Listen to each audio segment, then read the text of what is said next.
Untuk membantu masyarakat berpenghasilan rendah atau MBR mendapatkan rumah layak huni, sejumlah aturan kini disesuaikan pemerintah lewat Bank BUMN yang berwenang memberikan layanan kredit rumah. Regional Transaction and Consumer Head Bank Mandiri Sumatera Selatan Ade Arif Muhtar mengatakan, pemerintah memiliki beberapa program untuk membantu MBR dalam mendapatkan rumah, seperti FLPP, SSB, dan BP2BT yang dapat diakses para MBR yang belum menikah dengan penghasilan per bulan maksimal 6 juta rupiah.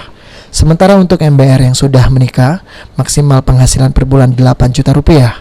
Tak hanya pegawai yang berpenghasilan tetap, kini lewat program FLPP dari pemerintah, MBR yang masih dalam kategori pegawai kontrak, outsourcing, dan honorer masih dapat diverifikasi bank. Kini dengan sejumlah program yang diberikan pemerintah untuk mempermudah para MBR, pertumbuhan penyaluran KPR FLPP di Bank Mandiri Sumatera Selatan tahun 2021 secara year to date mencapai 21,4%. Mengajukan KPR, namun saya katakan tadi untuk batasan gajinya itu atau salary yang diterima setiap bulan itu sangat kita permudah. Jadi artinya maksimal setiap pegawai yang mengajukan itu adalah di angka 6 juta rupiah gaji dia.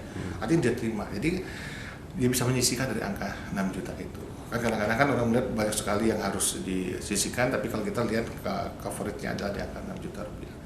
Sebagai informasi sendiri, secara year to date di tahun 2001 ini, Bank Mandiri pemberian LPP-nya sudah mencapai 21,4% year to date-nya. Sandi Pratama, PAL TV.